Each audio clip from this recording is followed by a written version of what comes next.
It's not about the quarterback, the defense, or the offensive line. No. This year, it's about one position wide receiver, and more specifically, George Pickens. Now, you're probably thinking, wait, isn't CeeDee Lamb the big star? Sure, Lamb's the foundation, but we're talking about a guy who changed the Cowboys' offense when he came to town. A young, dynamic player who could make or break Dallas' future. Pickens. So let's break it down. Do the Cowboys pay up big to keep Pickens in 2026? Do they use the franchise tag and make him the most expensive wide receiver on the roster? Or do they let him walk, accepting the loss of a key offensive weapon and scrambling to fill the void? It's a massive decision. And by the end of this episode, you'll understand why George Pickens is at the heart of everything the Cowboys need to figure out before next season. So stick around, because this decision, more than anything else, will define the Cowboys' future. The George Pickens dilemma. Let's set the stage properly here. The Cowboys are staring down three clear options when it comes to George Pickens in 2026. Option 1. Re-sign him long-term, locking him into a contract that will likely be one of the most expensive non-quarterback deals of the entire offseason. Option 2. Use the franchise tag. That's about $28 million fully against the cap. Expensive? Yes, but it buys Dallas another year to figure things out while keeping Pickens on the roster. Option 3. Let him walk. Let him test free agency and potentially sign elsewhere. This would free up the cap space, but would leave a massive hole in the Cowboys' offensive game plan. Here's the thing. George Pickens isn't just another wide receiver.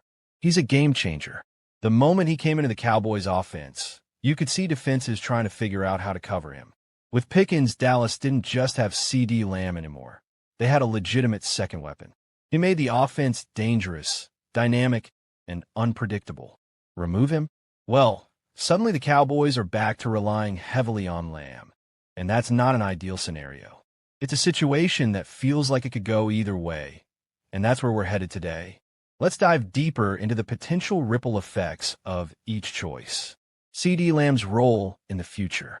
So, let's talk about CeeDee Lamb for a minute, because no matter what happens with George Pickens, Lamb is the backbone of this offense. Despite a season that some might consider a bit of a down year, Lamb still managed to pull in 75 catches and 1,077 yards, and he only played in 14 games. Now, the reason for his somewhat lower numbers was clear. Pickens took targets, Jake Ferguson emerged as a red zone threat, and Lamb had to deal with injuries. But here's the thing. If Pickens leaves, Lamb is going to have to carry the entire receiving core, and that's a big ask. He's a capable WR1, but is he going to be able to handle that kind of burden year after year? Co-host. Exactly. And remember, Lamb was constantly drawing double coverage in 2025. With Pickens potentially gone, you're asking Flournoy or a rookie to step up as the number 2 receiver. That's a lot of pressure to put on an improving guy. Right? This is the crossroads the Cowboys face. Can Lamb thrive in a heavy-duty role as the sole top option, or do they need to re-sign Pickens and keep that dynamic duo intact? The pressure is on. Ryan Flournoy, the wild card. Now, let's talk about Ryan Flournoy, the guy who's made some noise this season and could be a huge factor if Pickens leaves. Flournoy started the season on the practice squad, but by the end of the year, he had worked his way past Jalen Tolbert, Jonathan Mingo, and even Cavani Turpin in the depth chart. The guy is clearly building trust in the system and with Dak Prescott. Dallas didn't waste any time locking him into a 2-year deal, so Flournoy's future with the team looks secure for now. But here's the big question. Is he ready to step up as a full-time WR2 if Pickens walks? That's a tough ask. Flournoy showed flashes in 2025, but consistency is the key. The Cowboys are not in a position to give him a full season to figure it out, especially if they want to stay competitive. Cavani Turpin and Jonathan Mingo, the disappointments. Let's switch gears and take a look at 2 players who haven't really lived up to expectations. Cavani Turpin and Jonathan Mingo. Turpin, the former All-Pro returner, was supposed to take on a bigger offensive role in 2025, but he was mostly absent from the offense. His most significant contributions came in the return game, but even there, he was a step behind his usual standard. And then there's the financial question. Turpin carries a $4.7 million cap hit in 2026. If he's not producing on offense or special teams, is he really worth that much? It's something the Cowboys have to weigh very carefully. Then we have Jonathan Mingo, a guy the Cowboys took in the 4th round, hoping he would be a valuable contributor. Well, after a season where he's been passed up by Flournoy on the depth chart, it's looking like Mingo could be a cut casualty. His lack of production and minimal special teams value make him a candidate for release. These two players could be financially expendable and won't likely move the needle for Dallas in 2026. The free agent market. What are the alternatives? So if the Cowboys don't bring Pickens back, what are their options? The free agent market offers some intriguing, but imperfect, choices. Take a look at Alec Pierce, who's shown some potential with Indianapolis, but hasn't quite reached the level of consistency needed for a starting WR2 role. Then there's Wan'Dale Robinson, who's been up and down with the Giants, and Romeo Dew, who's had his flashes in Green Bay, but has been inconsistent. These are younger guys who could be good options, but there's a catch. They're not guaranteed to be the kind of player that Pickens was for Dallas. And none of them have shown the consistency to replace a player like Pickens immediately. On the other hand, you've got the older, maybe cheaper veterans like Deebo Samuel and Jawan Jennings. They come with their own set of risks, but could be effective, especially if the Cowboys are trying to balance cap space with roster needs. The draft. Could the future be in the rookie class? Now, if Dallas doesn't land a big-name receiver in free agency, there's always the draft. The Cowboys have 2 first-round picks in 2026, and there's no doubt that one of them could very well be used on a wide receiver. This could give Dallas the opportunity to pair a rookie with CeeDee Lamb, building around a cheap, high-potential option for the next few seasons. The draft could solve the problem long-term, but there's a big question of whether a rookie receiver can contribute immediately and whether the Cowboys are willing to pass on a defensive upgrade to make this investment. The Dallas Cowboys have officially entered a new phase on defense, and it starts with one decision that quietly set the tone for everything that comes next. Christian Parker is now the defensive coordinator in Dallas, coming over from the Philadelphia Eagles, a franchise that has built its recent success on disciplined structure, physicality, and adaptability. While much of the early attention has been on Parker assembling his coaching staff and installing his philosophies, that phase will pass quickly. Before long, the spotlight will shift to what truly determines whether those ideas can succeed: the roster. Once that transition happens, it becomes impossible to ignore the reality facing the Cowboys. This defense has holes, and not small ones. The most urgent needs are on the defensive side of the ball, and the front office knows it. Fortunately for Dallas, the 2026 NFL Draft offers a rare opportunity. With 2 first-round picks, the Cowboys are positioned to reshape the identity of their defense in a single night, provided they make the right choices. What makes this moment especially fascinating is how well the Cowboys' needs align with the direction Christian Parker is likely to take the defense. Parker comes from a system that values versatility, players who can wear multiple hats, defenders who can disguise intentions and execute complex responsibilities without sacrificing physicality. This is not a scheme built on specialists alone. It thrives on hybrids, on defenders who can blur positional lines and force offenses to hesitate. In a recent mock draft by Pro Football Sports Network's TJ Randall, Dallas does exactly that. With their first 2 selections, the Cowboys address the spine of the defense by targeting a hybrid linebacker and a true cover corner, 2 positions that define modern NFL defenses.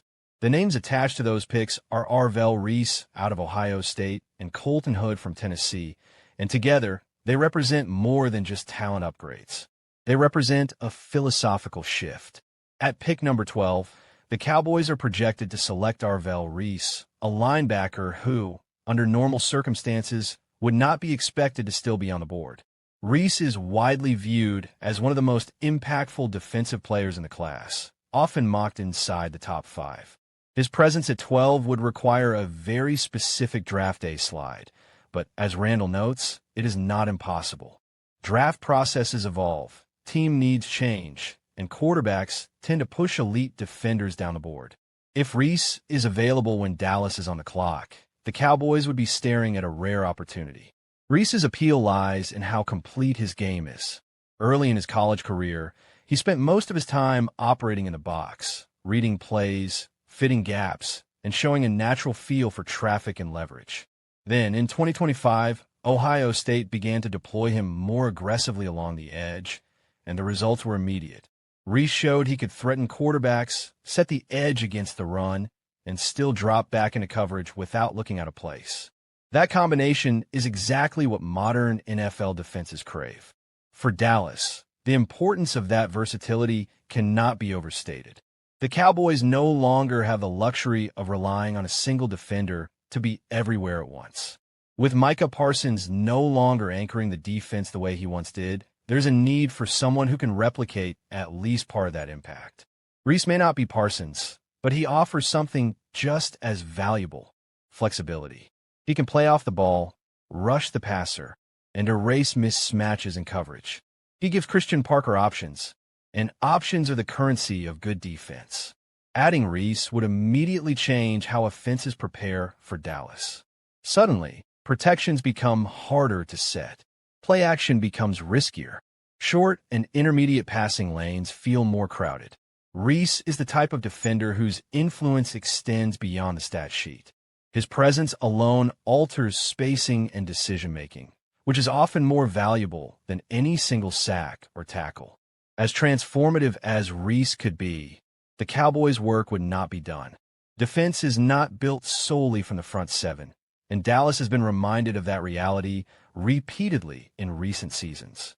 Even before the decision to release Trayvon Diggs, cornerback was already a position of concern. Without him, it becomes a priority. That is where Colton Hood enters the picture at pick number 20. Hood is not the loudest name in the draft, but his game speaks clearly. At 6 feet tall and around 190 pounds, he has the physical profile teams look for on the outside, but what truly sets him apart is his coverage ability. Hood is a sticky defender, the kind of corner who stays connected through routes, who understands leverage, and who rarely panics when the ball is in the air. Randall's mock draft acknowledges that Dallas should remain patient with Siobhan Revel Jr., whose early professional struggles were more about injury recovery than lack of ability.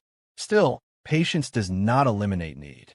The Cowboys cannot enter another season thin at cornerback, especially in a conference loaded with elite receivers. Hood provides insurance, competition, and potential stability.